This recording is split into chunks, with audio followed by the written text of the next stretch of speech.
So I hear you have a superpower, and that superpower is called ADHD.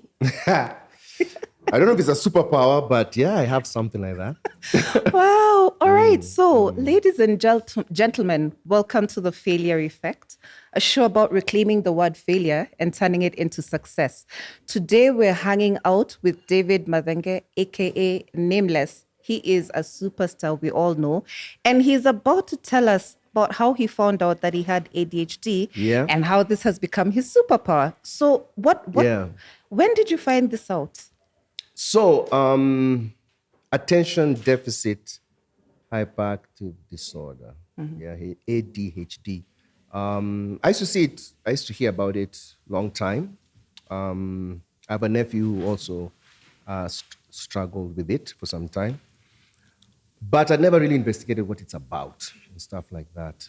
So about like 2 years ago, like 2 years ago, I was really struggling mentally with my focus, with my motivation in my career, my life, because my career is really based on, creating your mind, being in the right space.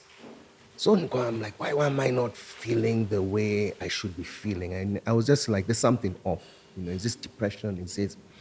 So I remember once me and my daughter, because she was telling me about ADHD, and she's like, Dad, I might have ADHD. I'm not sure. So I'm like, you know what? Let's research on YouTube. Nowadays, School of YouTube, my dear.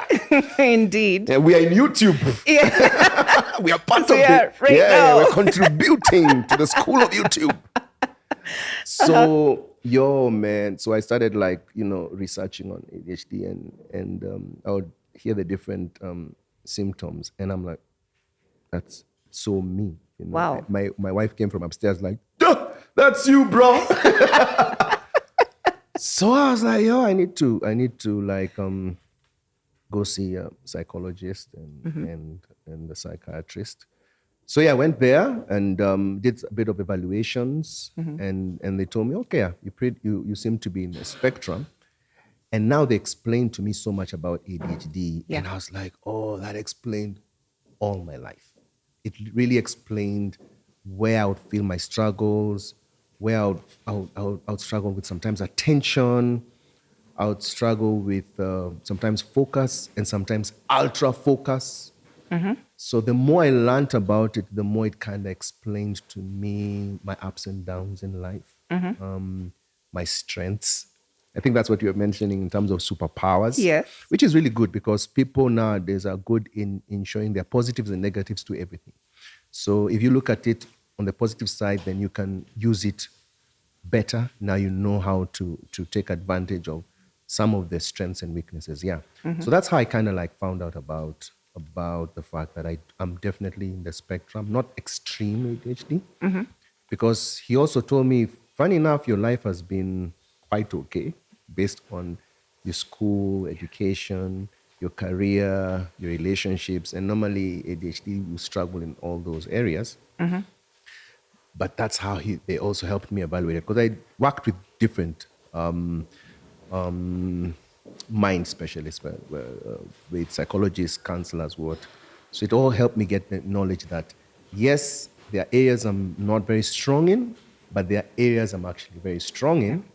And there are areas that I've used to compensate for the areas I'm weak in. So like my emotional intelligence had to go higher because, you're struggling in so many other areas. So you have to know how to deal with people. Yes. You have to know how to deal with disappointment. You have to know that. So they were like, so your EQ has actually also really improved just because of your weaknesses in some areas. So for me, I'm like, damn, it's so good to know your self-awareness, to know some of your issues, because now you know how to use them. Right. Yeah. But then obviously by the time you were looking at those symptoms, Yeah. over at the School of YouTube, you were able to pinpoint the times in your life when the symptoms had manifested. So can you take us back a little bit and show us when did you start to notice? So I'd say one of them in school, I would struggle with attention in class. So especially if I don't like the subject, Right. my mind just, wanders. And I'd be like, what did I learn? And and I'm like struggling, like, I can't seem to get it. Or I would read stuff and I'm there. Then later on, I'm like, what did I read and how come I can't remember?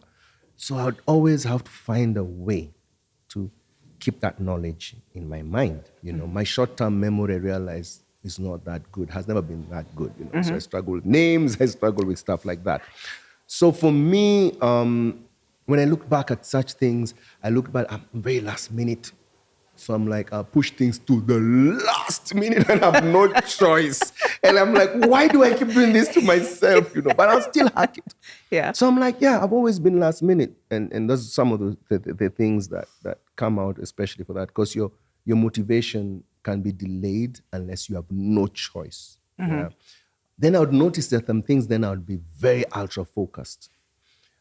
Anything I love, it's too hard to pull me away from it. Like I can't, I struggle with that. So I would notice that even in my bringing the things I'd really love to do that would make me forget the things I should do. Right. You get, that's another issue when it comes to ADHD. You're sometimes ultra focused on things you love, and the things you have to do or should do, sometimes you so I'm like, oh, that was also part of it. Yeah. My social anxiety as well. I was very socially anxious when I was growing up, and also being a perfectionist, really wanted to be right. So when I'm seeing the symptoms, I'm like, damn, that's really speaking to me. Right. And I always felt like awkward in scenarios. I always feel I'm different, and I don't know why and how I'm different, but I'm just different. So you feel like, what's wrong with me? However, then now your strengths, like I have really good pattern recognition. Like even when I was doing my IQ tests to enter high school, I recognize patterns very fast. So I can be able to look at a scenario and identify, oh, that's what's happening and that's what's going to happen. So I can be a prophet. I'm just joking. But there's someone who said, but that's like a prophet. You're really being a prophet. I'll be like, well, this will happen, because you kind of already understand patterns yes. of society, patterns of culture. And I never knew that that's actually my strength. So I wonder, how is this person not seeing that? I'm the one who has a problem, because I would have a lot of self-doubt as well. So for me, it ended up now in my older age, when I now, we're in our 40s now. So you're being able to now, through help from other people, being able to identify, this is actually my strength. This is actually my weakness. So those are some of the things I noticed as I was growing up, like the things I would know that I would feel people don't know. And there are things that I would always struggle with, that I would be ashamed about. Why can't I do this right? How come I'm missing this? But now you understand, it's your brain setup. Right. So I have a question though, because your life is split into two. You've got your academic side, the side that studied architecture, and then you've got this music side. Yeah. So between the two of them, which one was the side that you loved and ultra focused on, and which one was the one that you put to the side? So I was very lucky because both of them I loved. I chose a degree I always wanted since I was in standard 6 to be an architect. What I didn't realize is what I was attracted to was creating. Right. It didn't have to be in architecture. It could be in anything. So the thing I was passionate about, or the thing I loved to do, was to create something. And it came in the form of architecture, because that's the thing. I was like, oh, this is a profession. You can do this and be paid for it. I was asking my dad.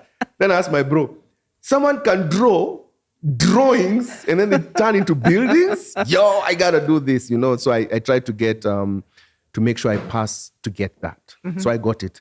And when I was in school, I'll be honest, my studio work, I was like an A student. My theory. Okay. Yeah. If you look at my transcript, it's a joke. It's like two different people. Like this guy gets A's here. Struggling with C's and D's here. Because I struggle with studying and, remembering things. If it's something like history, I just will struggle. But if it's something like maths and where it's logic driven, I was strong in that. So in terms of designing and creating, I love that. In terms of music, creating and coming up with lyrics, coming up with sounds and beats, I loved that. So both of them were reinforcing, just that they had different materials. Right. One is melodies and beats, another one is spaces and structure and stuff like that. And I suppose in all of them, there are patterns, right? I mean, that is the rule of creativity. Exactly. Find the pattern, understand. For me, so I'll say one thing I now I tell even artists, my friends, is the ability to know how to design music as opposed to create music. Because once you put the word design, you're talking about you're doing it for someone else. You're creating, you could just be creative for yourself. Right. You know, as an architect, you had to design homes, design cities, because you had to understand it's for someone else. So you have to study the other person and understand what they want and understand what will make them get what they're trying to achieve. So even my family, I want a home that will make us this, and we're very private, and then you design it around that. So even in music, you need to know, what do guys want? What do guys feel? What can I do that can make them really connect with my music, that they're willing to spend on it? That's where you're now a designer. But if you're just creating it, you almost don't have an end person in mind, and just like, I feel, I will do. True. And if you're lucky, they will like it. But 8% of people are not going to be lucky. So that's something that I realized over time. But I've always had that in me, that I'm always going to be like, okay, this is not just about me. So I think that was one of the things that worked out for me in my career, that I would always be like, I'm doing it for someone else, not for me. So that's basically design. Okay. Yeah. Now, you said something very interesting that, I mean, look at you, Nameless. You're social, you're out there, you're on stage performing for thousands. Yeah. And you have social anxiety. How do these two things exist I know, in right? one body? Yeah, like, I honestly sometimes look back and be like, wow, I can't believe I'm the same person. I've met my primary school teachers. Some of them are like, we still use you as an example in school, where we're like, this guy was the shyest guy. We can't even imagine the same guy on stage. And I've adopted a whole different personality, right? And that one was because I liked creating and writing music and designing music, as I say now. But I was like, I don't want to perform it. Okay? I don't want to have to go in front and perform it. But when I got into music, I got into it by just chance. Someone told me, you can rap for me a verse here. I liked the feeling. I was like, I enjoyed writing the music, recording it, and people liking it on radio. Then I'm like, but now to earn from it, you have to get on stage. Okay, wait, I have a question. Yeah. Though. So you're in high school. First of all, what high schools are we talking about? So I was in Strath, meaning into a Strath. Strath, yeah, Strath, yeah. That is not a musical Strath, school. yeah, I know. Like, we didn't have a drama club. Like, what is that? How is that going to make you earn in life? Like science, physics, chemistry. That was our thing. But, at the basketball court, guys are rapping because Snoop Dogg had just come at that time, and Dr. Dre. So, one guy is rapping here, another guy is giving another guy a tape. Those days it was tapes, eh? Hey, have you got the latest Chronic album, man, the Doggy Style album? Yeah. So of course, guys would be there just rapping. Yeah. Hey, this guy can rap. Hey, this guy can rap, and stuff like that. But I knew that's not something I'm going to do for life, because there was no one I could look at, unfortunately, in Kenya that time, that should be like, I want to be like that guy. Even Kina Hasson hadn't come out by the time we were in high school. So it was more like, it's nice, it's a hobby, but it's not a serious career. Yeah. So you focus on getting architecture and we move on. So for sure, that side of that bone was never developed to perform, or it wasn't developed in high school. That's for sure. At home, I would do fun things. I'll try to write ideas, scripts, write even some raps, but it wasn't nurtured as much. Right. And I was okay with it, because I was like, it's not a serious thing at that point. It was in campus I met a friend of mine called Neto in first year. And Bernard Neto. I know he'll always say, I'm the guy who created your career and introduced you to your wife. He always tells me that, because he actually introduced me to Wahu and introduced me to music. So just for context, like, who is Bernard Neto in the grand scheme of things? Bernard Neto, I mean, we were in campus together, same year. He's very art-based. He's come up with, so many people have interacted with Bernard, because he's one who came up with the first university awards in university, and he did many things like pageants. He did plays. He was just that guy who wanted to create things. And being a friend, it kind of rubbed off for me. I'd be like, what's he doing? Sometimes he makes me do stuff I don't even know. How am I trying to make a banner? I've never done this. And now he has already gotten this deal. We have to make a banner. So I'm trying to paint banners and stuff like that. So through that, I got honestly pushed into getting on stage. And I never enjoyed it. I hated the feeling of just being there and feeling judged and what. But at some point, I kind of liked the writing side. And when I won a competition, when I was it was in Capital, Modoni Buika, shout out Modoni Buika, man, and Ted Josiah.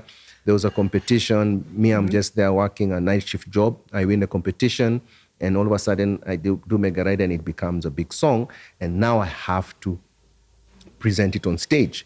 So now I'm forced to fight with my social anxiety because I'm like, nah, it's Nameless. I came up with the name Nameless because I also didn't want to be known. That's how bad my social anxiety was. I honestly didn't want even people to know it's me. Like, I'm like, you're being called into something you want to do, but you're too scared to do it. So you're still using methods of keeping your anonymity. So I was like, I'm nameless, I'm faceless. I used to go with a mask. So I used to go perform with like Zorro, with a big Stetson. Oh, wait, do I remember that? Yeah, I had a period of that. Yeah. I had a period of Stetson, long kabuti, like Yes. Undertaker, and a mask. Yeah. And that was actually a way of me fighting my social anxiety. So I felt like I'm wearing an outfit, but the true sense, when people keep asking, why do you have headgear? Why do you have eyewear and all that? It kind of also helps me wear a personality that now kind of like manages my social anxiety. So over time, I'm going to be celebrating 25 years. So over time, I have kind of like grown out of my social anxiety. And I don't think I'm now I still have it to some level because it's still in my DNA. Yes. But I've found ways to navigate it in a way that I've built a career around being a public figure. Yet my inner core is introverted and socially anxious. So I just found coping mechanisms. So let me ask you something. Yeah. You're right now, you're wearing your antisocial anxiety. It's not like we're antisocial now. Where are you putting words in my mouth, young lady? Sorry. I never said socially. Antisocial. Wait. I meant, I get you. Anyway. I'm just playing, yeah. Has anyone outside of your family ever seen you without, your durag, your glasses? Not in my Nameless days, because it began to be part of my brand identity. So my brand identity also being nameless. So I did also I also don't like being put in a box because I don't know. It's very interesting when I look back at myself. I've never. I'm always not sure I might change my mind. So even when I picked Nameless, it's because I kept trying to get a name and I kept changing my mind. So I'm like, the mechanic.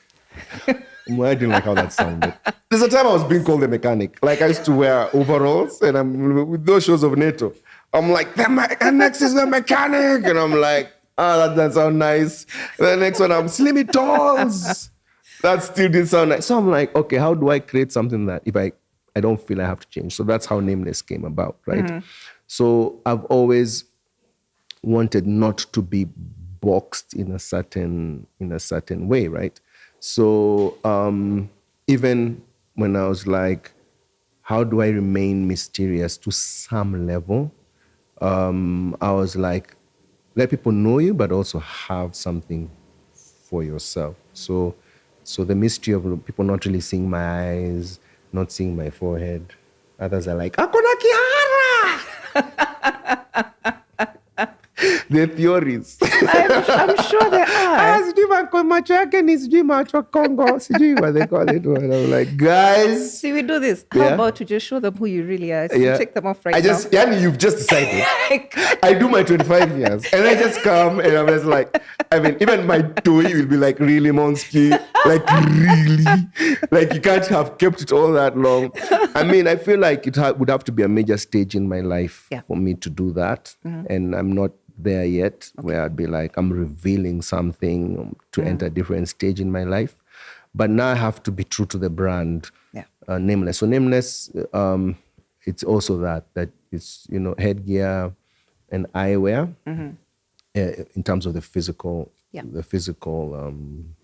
brand. So let's just keep it like that for now. Okay. Sawa. Yeah. Now then, back to that night that you first met your wife. Yeah. And she's also a very, very famous musician, Yeah. Wahu. Yeah. We're all familiar with her. Yeah. But then I get the feeling social anxiety manifested around that scenario as well. Yes. I mean, I met her on the first time I was being forced to get on stage by NATO, and she was also there with some other artists, I think Pt1. And she was just, no, she was actually herself. It was one of her first shows alone as Wahu. But she had more experience than me. Yeah. She had been performing probably a year before that. For me, it was my first time. So I came out of the stage and I was so embarrassed and I hated every minute and I was feeling so bad and I was like, I want to sink in there, And then she tapped me and told me, that was really nice. And I'm like, really? You're just trying to make me feel better, And no, she's like, no, and she kind of like was giving me some encouragement. And I looked at her again like, no, by the way, when I'm so poor. And then we just started talking from there. And it started when we look back, when we sit down and look back and be like, we kind of like became very, even on the day one, she says what I was just being myself. I wasn't trying to be smooth. And she was also just being herself. And we kind of like became pretty close very easily. Yeah. And I felt very at ease with her, as much as I was looking at her and thinking, she's out of my league. Yeah, she was already very confident on stage. Ni mrembo manze na mimi niko hapo manze nimehoreka. Campus student mwingine hapo manze, I was just finishing first year, so I was like, horeka kijana with some dry sandals and all that. So I was in my head, I'm like, she's out of your league, just have fun. But slowly by slowly, we're like, yo, I kind of like you and, kind of like me. And then I was like, you know what, let me try my luck. And nikaleta my lines. Nikaanza kutumia my lines. Usione hizi my lines zimetoka sijui wapi. They always sided me. I was like, I use lines and humor. I always tell guys, if you don't have money, have humor at least. Thank you. Chekesha your mama at least so that she forgets your global. Tips for the men out there, So that kind of helped. And and without us knowing, we started a life partnership because we shared a lot in terms of our hobbies and stuff like that. And it's, we helped each other, we pushed each other musically. And in school, she always reminds me that my degree, she owns half of my degree. Yeah, just because she helped me on 1 or 2 pinups, she now owns half my degree, really? So that's how it was. We kind of like really supported each other throughout our different, at the time, she was into Miss Universe. She used to do pageants. So you can imagine, she's winning some pageants and me, I'm as insecure as they come. I'm like, oh my God, I'm losing this girl. I was beginning the first 2 years or 3 years, I was pretty insecure in the relationship. Yeah. I mean, it doesn't seem like it. It was. Initially it was because, you connected with this person. It's really awesome. It's really nice. But she's winning competitions and traveling the world. Right. And you're just this second-year student who has nothing to his name, And you're seeing guys throwing their darts in front of you. In fact, some of them are doing it just to stress your life. Yeah, straight up. So I had my moods. She even used to call me Moody Monsky.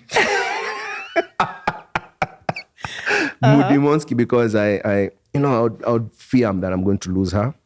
So I always know that I look back, I had moments of high level insecurity. Right. But somehow managed to manage through it, but with the fear that you might lose her. Yet you might lose something good. And then become nameless. So hata mimi nikapata attention. Nikaanza kusema okay, even mimi niko na kitu sasa. Mungu akanionekania. So that also boosted my self-confidence. Right. So that helped. Honestly, it helped, because I feel like if I didn't have that, I would be, insecurity really begins to bog down relationships. Yeah, when you're insecure about yourself, you don't know how you're contributing to the problem. Yeah. Yeah, because you're just like, no. I would support her. There's no time I didn't support or want something negative. So I was always there with her in her competitions, beauty pageants, always trying to do things for her to win, and then you're left there alone. Yeah. But it helped that I also got my own break. Yeah. Okay. And now you've been married how many years? So we are doing 18 years this year. Oh my gosh. Yeah, we are our marriage is an adult. That is yes, our marriage is an amazing. adult, and we're doing 25 years basically Together. since we knew each Okay. other, because we did before even musically we got in fully. We'd already done like 1 year or 2 years together. Yeah, so Right. so we're just talking about the other day, and we're like, wow, we've been together 25 years. We've gone through a lot together. That's a lifetime. That's a lifetime, fam. That's a lifetime. That's by the time we're where we are right now, it's like, when we say life partners, we are partners. Yeah, we're partners in all sense of the word. Yeah. And how many children now? Now we're on the third children. Third children. Third children. I hear you have a shout Third and out. last. Eh? You have a shout out today for someone whose clothes you're wearing. Yes. I was just like, when I entered here, you're like, okay, what are you wearing? I'm wearing my daughter's college jacket. But I bought it. Okay. Yes, Wow. thank you. So when I was on tour, I bought this jacket and she saw it. And she said, that's mine. I'm like, okay, that's yours. And that time she just wears my stuff also. She'll just see my jacket, my hoodie, she'll wear it. So today I wore it and she looked at me like, you're wearing my jacket? I'm like, yeah. It's your birthday. Happy birthday.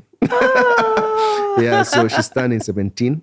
Yeah, happy birthday to Miso. I keep saying to Miso taught me purpose in a different way. Yeah, because when I became a father, I was like, wow, now someone else really depends on me.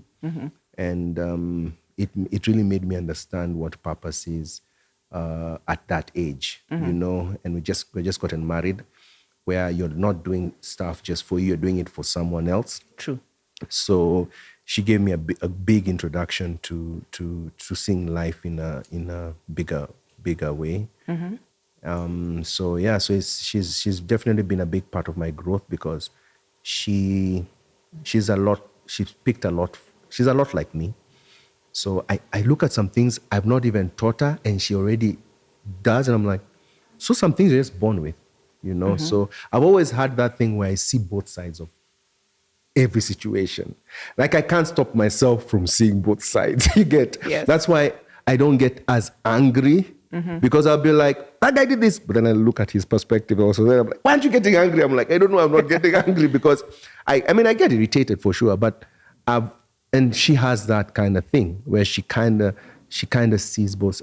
But before, it used to come out like I'm being on the fence. And I'm like, I'm not being on the fence. It's just that I can see, I'm trying to see that other perspective. Yeah. And not only my perspective. So there's some personalities I think people just are just born with. And then also she can be pretty rational. I think I'm more of a rational thinker. Then I rationalize a lot.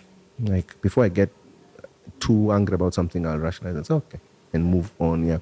So she's also helped me understand myself better. Yeah. This is excellent. Yeah, Excellent. So we're going to take a short break. When we come back, we shall discuss a little bit more about Wahu and Nameless. Stay tuned.